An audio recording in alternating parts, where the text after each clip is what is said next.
So, what have you accomplished so far since last meeting the life coach? Because I've gotten a library card. I opened up a Gmail account.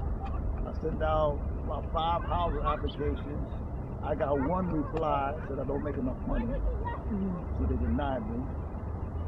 My mother's in the hospital. She had a stroke, and actually she's in a nursing home. They moved from the hospital to a nursing home, so I go there to see her as often as possible. I try to get there every day, but if the weather looks messed up, like it's gonna rain or storm, I don't go. I got caught out there once, got soaked. I don't go. The weather's nice, I'm going all the time. I'm on my way there once I finish here.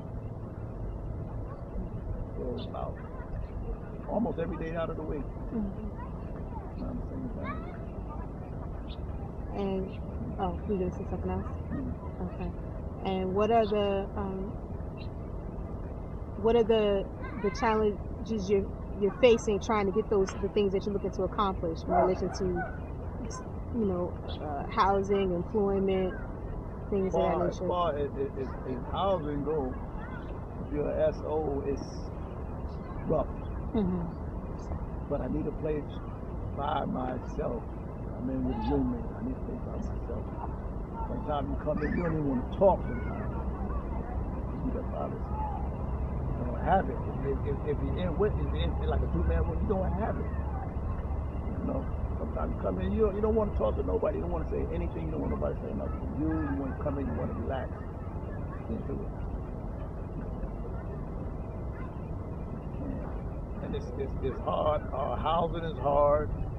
And as far as employment goes, I'm retired. I wouldn't mind working, but I don't want to work for anybody. I want to work for myself. Try to make other people rich. Let me help make me, I don't want to be rich, but well off. That's what I strive for, to be well off. I don't like living from week to week. As far as SSI goes, month to month. I'm not used to that at all. I'm used to working. I had, I think, 2 jobs in my life. I got paid every 2 weeks. So all the money was weekly. I'm not used to getting paid. Get one check for it's supposed to last a whole month. I'm not used to that. You take rent and storage and pay for my phone and the Metro card. It's not that much left. You got to make that last for a month. Now, a lot of people hearing your story and your plight may not necessarily give a hoot because of you being a registered sex offender. And some people may feel like you don't deserve an opportunity to even meet with a life coach, to have an opportunity to turn your life around, to make things better for you, and also to help your mother who's recently become disabled. What are your thoughts and feelings about that? What do you want people to know about you as it relates to people feel like you may not deserve the opportunity? If a person makes a mistake and own up to it and do the things to correct it, why are they getting treated the same way as the people who don't try to correct their mistakes? But you get thrown in the category. It's a nick that they fit us in. Whether it belong there or not, you automatically get in there. So, the sex offender. Well, I'm trying to get away from that. It's a label. I'm trying to get away from it. It's going to follow me for life. I understand that. Right? It don't mean that's all there is to me. That's not my substance. That's not what makes me, what I'm composed of. It's the action that I did that was against the laws of the nation. Doesn't mean that I'm going to live like that for the rest of my life. I've been in 1, 2, 3, 4 programs. 1 in there, 3 out here to change my way of thinking. But I still think the same way. So it's like water going off the back of a duck. You just gotta let it go. Let it go. You can't let it bother you. Because I'll never get to where I'm trying to get to. So some things, you hear them, but you don't hear them.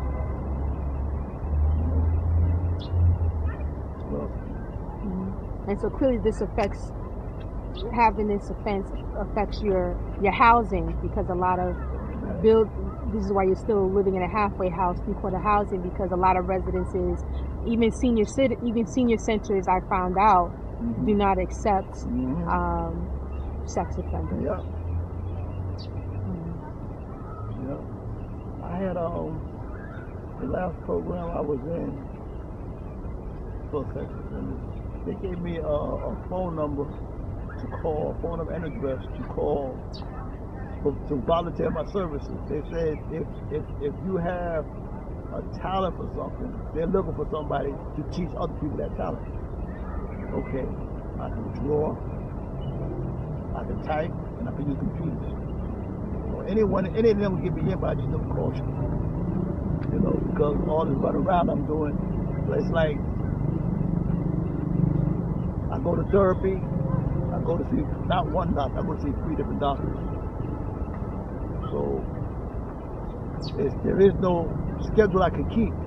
I'm always going to be taking a day off. Look, I got to go here, I got to go there, I got to go here, I got to, you know. So I never bother calling them up. But I wouldn't mind, because it's something to do. It's just that they'd be looking for me 5 days a week. I couldn't make it 5 days a week. Because something comes up. Sometimes 2 days out of the week, sometimes I have doctor's appointments with different doctors. So that means out of a week, they only gonna see me 3 days. All right, so what about the other 2 days? People be looking for me. It's something, you know, something to think about. And I think about it all. The other question I have for you is, when you first got out, how was it having romantic relationships with other women with your background? When I first got out, if I'm interested in a woman, I told her about my background. And some guys wait till after the fact. No, I tell them, if you're going to deal with me, this is my makeup. I tell them ahead of time. If they want to deal with me, then I still see them. I only take them out to lunch. You know, I took one to the movies. I went to a hotel with one once, right? I didn't like her attitude, so I deleted her number from my phone. My phone after this one. Deleted her number. I don't like her attitude. It's bad attitude. Anybody act like they God's gift, I don't want to have nothing to do with it. I don't act that way. I don't want to act that way to me. Turn off. So what's the longest relationship you've had romantically after getting out of prison? After prison, from when you got out of prison up until now, what's the longest romantic relationship you've had with the conviction? None. Okay. So simply because of where I'm at, you can't have company. You can't bring a woman in the building. Now, I don't like going to nobody else's house. My name's not on the list. I mean, they can get out. Gotta get out. I don't like that. It was one woman I was seeing. She was on the east side, 117th and Pleasant. And all was well and good until I found out she smoked weed. She smoked right in front of me. She asked me for money to get weed. I said, oh, no problem. I get her weed. She rolled it up and smoked it right with me in the living room. I thought, I'm just taking it. Say no words.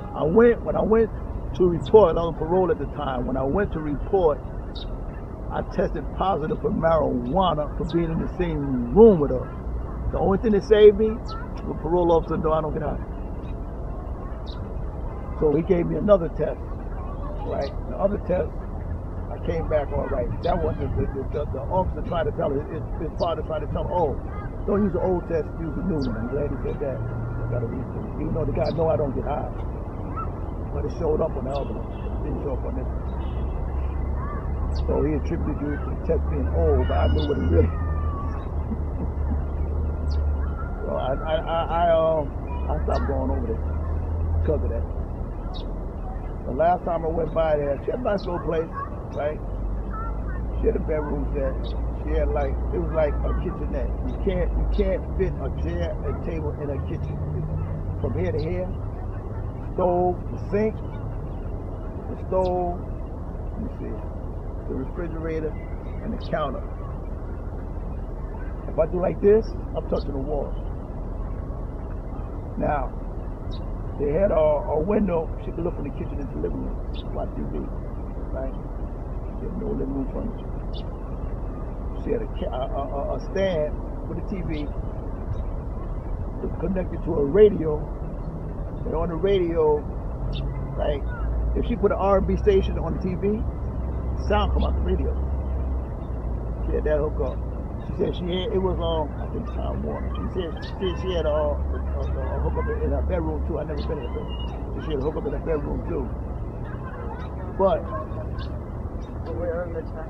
she claims now that somebody was moving her. She was living, I think she said Queens. We moved from Queens to Manhattan.